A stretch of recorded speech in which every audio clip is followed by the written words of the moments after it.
Hello and welcome to another Modswell video.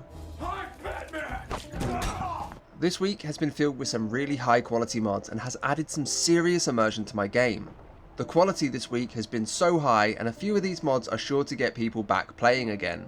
That's a long enough intro though. Jerry is getting bored at the homestead, so let's get going. In 5th, we have a mod that's killed me several times over this week. The mod in question is Leaps of Faith. With this mod installed, 12 new jumping spots have been added. At these spots, successfully completing a leap will grant you a boost to full damage resistance at 4% per jump, leading to a 48% damage resistance.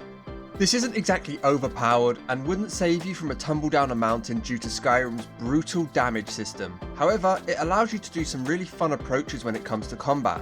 For example, creeping into a fort using the landscapes and performing some expert death from above attacks. This will pair extremely well with something like Jumpstart to give you more leeway in your movement. Earlier I said the jump spots were added, but more accurately, they're vanilla locations with edits that allow them to be easier to find. There are markers like hawks circling their nests, and fallen trees or planks acting as a diving board for you to perform the jump from. Once you've found a few, you will start to just recognise the rest pretty quickly.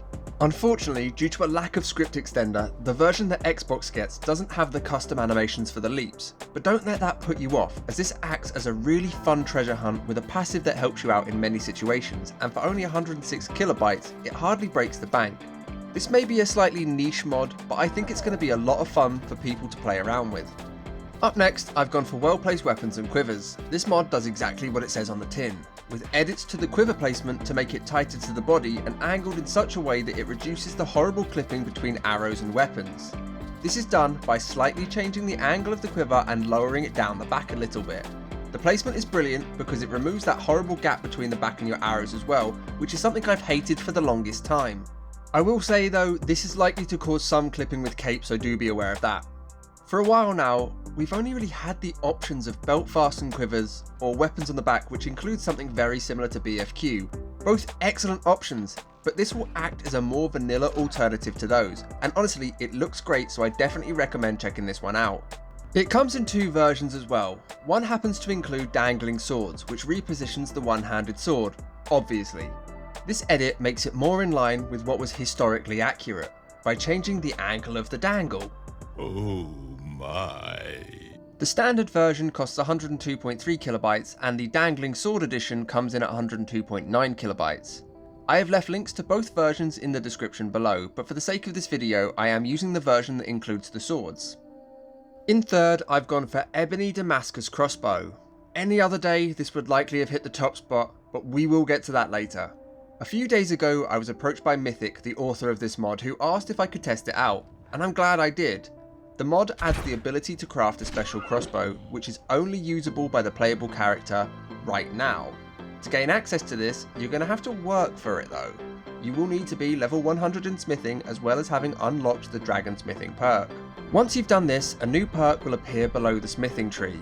When you've got that, simply head over to the forge and craft the Ebony Damascus crossbow.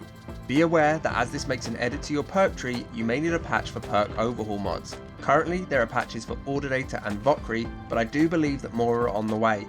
I'm a huge fan of how this mod makes you work for it, especially as it's going to be the hardest hitting crossbow in the game with a base damage of 25. There really is a lot going for this bow too. The design is absolutely fantastic with excellent wood and metal textures which are in 2K. Usually with the higher resolutions you can expect a larger cost, but not this time. At 4.5 megabytes, this could well be the lowest cost end of game weapon. If you want to play as a vampire hunter or just a crossbow user in general, then I highly recommend this mod. So often the crossbows are overlooked and hopefully this is a sign of things to come.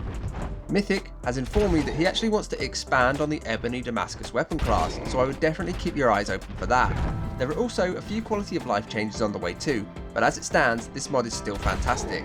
This level of class doesn't come around so often. Up next is another immersion monster. Super fast, immersive animated looting. This mod seeks to rectify a stupid issue from the base game, where simply put, activating a chest, opening a door or a barrel, disarming a trap, pressing a button or picking a lock, you'd basically just stand there, dead-eyed staring at the object with your arms by your side. Well, with this mod, that is no longer an issue. Animated looting takes after games like Witcher, and has you at a minimum wave your hand at the object you're interacting with. For the most part, this makes it feel like your character is actually doing something. I've been waiting for a mod like this for the longest time, slightly concerned that we wouldn't get it due to not having a script extender and proper behavioural procedures in the game. But currently, a huge trend of mods that were unlikely are starting to show up. And they're making our games over on console catch up somewhat towards what is possible on PC. Currently, animated looting is in the work in progress section, so to get your hands on it, you'll need to head over to the website and favourite the mod. I've left a link in the description to make that even easier. As it stands, a tiny cost of 2.3 megabytes is all that's required, and it might be one of the most worthwhile 2 megabytes you'll use in your game. This is going to be a mod that is used in pretty much every load order. There is no reason not to use it, as it fits every class of character, so just plug it in and forget about it. Finally, it's time for my top mod of the week. This is yet another mod that Xbox users didn't think was possible, but here it is. The mod in question is of course Movement and Behaviours Enhanced. This is a huge overhaul to the movement style in your game that works in conjunction with most animation mods. We gain access to things like procedural leaning, which means when switching direction, it actually looks accurate as you change momentum with the directional changes.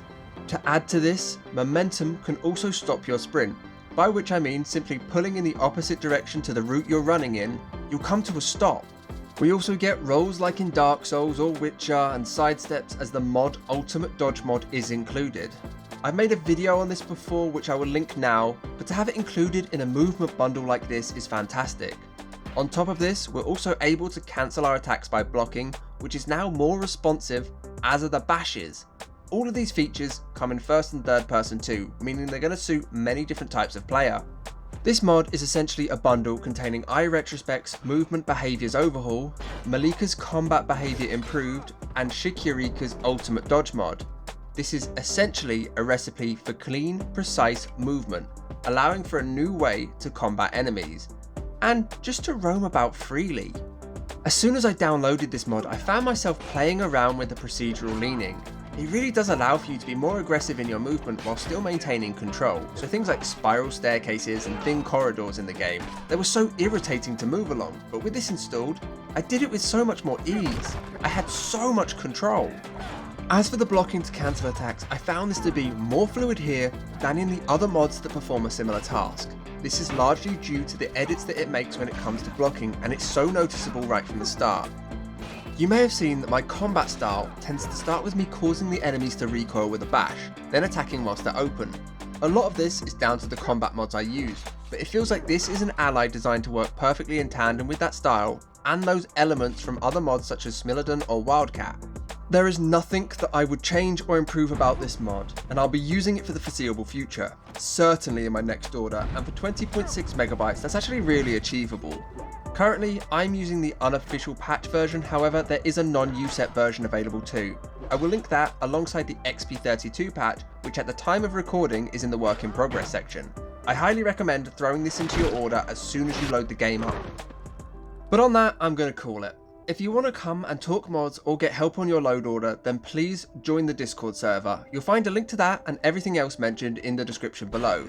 If this has helped, I would as always appreciate those likes, comments, and of course subscriptions. They help push my work out further with YouTube's algorithm, and they let me know that you want more content like this.